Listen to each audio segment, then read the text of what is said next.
Bonjour à toutes et à tous, chers auditeurs du podcast de l'Amusoir. Voici le numéro 2. Bonjour Yannick. Bonjour Olivier et bonjour à tous les auditeurs. Alors c'est une émission un petit peu spéciale, on est en duplex. Moi je suis en région parisienne exceptionnellement où il pleut et toi tu es dans la belle ville de Montélimar où on a un grand soleil. Ah c'est beau, c'est beau. Nargue-moi. Alors on est parti pour notre émission numéro 2 et ce mois-ci, c'est le mois d'octobre, tu nous as préparé 2 catégories. Donc la première catégorie de découverte de jeux, c'est bien sûr, on commence par l'amusoir du mois. Tout à fait. Et pour ce mois-ci, l'amusoir du mois, c'est Azul. Non, stop, Yannick. L'amusoir du mois, je te rappelle et je rappelle à tout le monde, c'est un petit peu le jeu du mois, la nouveauté du mois. Yannick, Azul, c'est vieux. Oui, alors Azul n'est pas si vieux ça. Azul, c'est l'As d'or 2018. Donc c'est vrai que il a 2 ans. Moi, celui que je veux te parler, c'est Azul Pavillon d'été. Donc le numéro 3 de la série Azul. D'accord, tu peux nous rappeler un petit peu, c'est quoi le principe d'Azul, comment ça fonctionne ? Donc le Azul Pavillon d'été, on va retrouver la même mécanique que Azul, c'est-à-dire que tu vas avoir des fabriques dans lesquelles on va avoir des faïences et on va récupérer ces faïences suivant la couleur et on va les mettre dans notre atelier et ensuite une fois que toutes les faïences auront été prises dans les différentes fabriques, on va construire nos rosaces et les rosaces sont de différentes couleurs. Et on va avoir des petits pétales de niveau 1, de niveau 2, de niveau 3 jusqu'à 6. Et il va falloir mettre autant de faïences que le numéro de pétales. Ça se joue à combien ? Et à partir de quel âge ? Alors c'est dès 8 ans. Ça se joue de 2 à 4. Et les parties sont d'environ entre 30 et 45 minutes. Ce qui est très bien dans Azul, c'est que tu peux jouer en toute dilettante, c'est-à-dire que tu peux jouer de manière assez cool, tu regardes que tes propres faïences, ou alors tu vas décider d'être un peu plus agressif et puis d'essayer d'embêter l'autre pour qu'il récupère des tuiles qui ne l'intéressent pas. C'est ça. Je crois que le matériel est assez sympathique parce que les faïences, ce sont vraiment des belles petites faïences. Ah oui. Et puis il y a en très belle quantité. Le jeu était très très bien fait et il fonctionne vraiment très bien. Et alors tu as choisi Pavillon d'été. Pourquoi celui-là particulièrement ?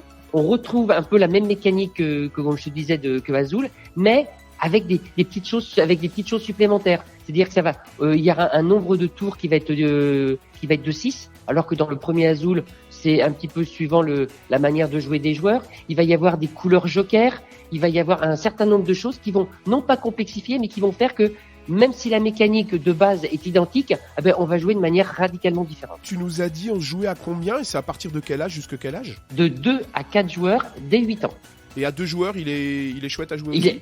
Ah oui, ça fait partie des jeux qui sont très bien à 2, à 3 et à 4. D'accord, tu veux rajouter quelque chose ? Tout simplement que c'est Plan Game qui le fait. Moi j'avoue, j'ai joué au premier et Pavillon d'été, j'y ai pas encore joué, mais ça donne envie d'y jouer. J'espère qu'on aura l'occasion quand tu viendras dans notre belle ville de Montélimar, qu'on aura l'occasion de faire une petite partie. Avec grand plaisir. Après l'amusoir du mois, tu nous as choisi une catégorie ce mois-ci qui est le Kids du mois. Donc on se rappelle, le Kids du mois, c'est un petit peu les jeux pour les plus jeunes, pour les enfants. Ouais. Qu'est-ce que tu nous as pris comme Kids du mois ? Alors, j'ai choisi Roule à pic, la course de Galipette. Alors, celui-là, je le connais pas du tout. Explique-nous un petit peu comment ça se joue. Donc c'est un jeu qui va se jouer de 1 à 4 joueurs dès 4 ans. Et le gros avantage, c'est que tu vas pouvoir jouer soit en mode coopératif, soit en mode compétitif. C'est-à-dire que tu vas avoir les deux façons de jouer. Le principe est très simple. C'est une petite course dans les sous-bois. Tu lances une balle de tennis avec des petits scratchs au-dessus et qui va récupérer des éléments qui sont posés sur le sol. Et ces éléments vont te permettre de faire avancer ton hérisson à travers la forêt. L'objectif quand tu joues en mode compétitif, c'est de réussir à faire avancer ton hérisson plus vite que tes adversaires. Et quand tu es en mode compétitif, on va tous faire avancer nos hérissons, mais on devra faire attention au renard qui avance très vite et qui va vouloir nous rattraper. Et ça se joue à partir de quel âge ? Dès 4 ans. Et quand on est adulte, on peut jouer aussi, quand on est parent ? Ah oui. Ça se joue bien ? Ah oui, parce que ce côté, je lance la balle qui est avec du velcro et qui va récupérer des objets. Donc, il va bien falloir la lancer, pas trop. Il va pas falloir récupérer les mêmes éléments des sous-bois. En plus, il y a du matériel qui est très sympa. Il y a plus de 100 combinaisons de chemins différents parce que tu vas avoir des tuiles que tu vas poser les unes à côté des autres. et tu vas pouvoir faire des chemins variés si tu veux. D'accord, donc ça se rejoue facilement, quoi. Bonne rejouabilité. Tout à fait. Et en plus, c'est un jeu qui a été élu en Allemagne le jeu de l'année pour les enfants. Juste cette année-là? Oui. Ah, génial. Et on peut jouer à combien? Jusqu'à 4 joueurs. Et même tout seul. C'est-à-dire que tu peux faire une mise en place, et puis tu prends ta tête de hérisson, tu prends ta boule, et puis hop, tu te fais directement ton parcours. Bah merci pour ce Kids du mois, il est édité chez qui? Gigamic. Super, donc Amusoir du mois c'est fait, Kids du mois c'est fait. On arrive déjà à la fin de notre podcast et tu nous as promis de nous aider à construire notre ludothèque en mettant des briques chaque mois. 16 mois-ci, donc je vous rappelle, cette ludothèque, vous avez un lien et vous pouvez y accéder en ligne. Vous retrouverez ça dans la description de notre podcast. Et ce mois-ci, quelle brique tu ajoutes à notre ludothèque? Le mois dernier, c'était une grosse boîte, puisque c'était les Aventuriers du Rail. Et bien là, on va mettre une brique un tout petit peu plus petite, on va faire le 6 qui prend. 6 qui prend, raconte-nous un peu. 6 qui prend, c'est un jeu qui se joue de 2 à 10 joueurs, et c'est un jeu qui est vraiment très très très sympathique. Le principe est très simple, chacun va recevoir 10 cartes. Sur ces cartes, il y a 2 éléments importants. Il va y avoir une valeur numérique qui est un chiffre, et tu vas avoir une valeur en tête de bœuf. En fait, les têtes de bœuf, ce sont des points négatifs, ce sont des sortes de points de pénalité. Et à la fin de la 10e manche, celui qui a le moins de points de pénalité a gagné. D'accord, et ça se joue par tour? Tout à fait. C'est-à-dire que dans un premier temps, chacun parmi ces 10 cartes va en choisir une qu'il va poser face cachée.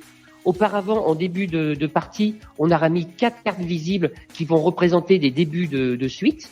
Et ensuite, une fois qu'on aura tous posé nos cartes face cachée, on les retourne. Celui qui a mis la valeur la plus basse va continuer une suite. Et on va poser nos cartes jusqu'à temps que tout le monde ait posé ses cartes. Et si tu poses malheureusement la 6e carte du rangé, tu récupères toutes les cartes précédentes avec les têtes de bœuf qui sont, je te rappelle, des points de pénalité. D'accord, donc en fait le but c'est de récupérer le moins de têtes de bœuf possible. Tout à fait. Alors c'est pas le nombre de cartes, parce que des fois tu as des cartes qui ont que une seule tête de bœuf, donc tu perds que 1 point, mais tu en as d'autres qui vont jusqu'à 5 têtes de bœuf. Donc là ça fait un peu mal. Ok, ça doit être un jeu qui doit être assez dynamique aussi, je pense. Oui, et puis en plus c'est le style de jeu où les règles sont expliquées en 4-5 minutes, et puis on va enchaîner les parties. On peut jouer de manière un peu plus stratégique. On va jouer en mettant beaucoup de bonne humeur autour de la table. Et il y a déjà 2 extensions qui sont disponibles pour ce jeu-là, qui, je te rappelle, est une toute petite boîte en fer. Et bien voilà donc la brique numéro 2 de notre mur. J'ai hâte déjà d'être au mois prochain. On arrive au bout de notre émission, Yannick. Déjà? Bah oui, ça passe super vite. Tu nous prépares le prochain pour le mois de novembre, puisque ce sera un par mois. Oui, et puis j'espère avoir d'autres coups de cœur nouveautés, puisque on va faire le salon de Vichy, et donc on devrait trouver plein de nouveaux jeux. Salon du Vichy, je pense que tu y vas cette semaine-là, début octobre. Hein. Tout à fait, on va début octobre, passer 2 jours pour essayer de voir un maximum de jeux, puis rapporter des bonnes idées, parce que dans pas très très très longtemps, il y a Noël qui va arriver, donc il faut déjà penser aux cadeaux que le Père Noël va nous apporter. Ouais, et puis en plus, là, ici, il commence à pleuvoir, donc il nous faut des jeux de société, Yannick, on a besoin de toi. Ah bah oui, et puis c'est connu, hein. Dimanche pluvieux, dimanche à jeu. Impeccable, merci Yannick sur ces bonnes paroles, je te dis au revoir et à très bientôt. À bientôt à tous, au revoir. Salut Yannick, au revoir.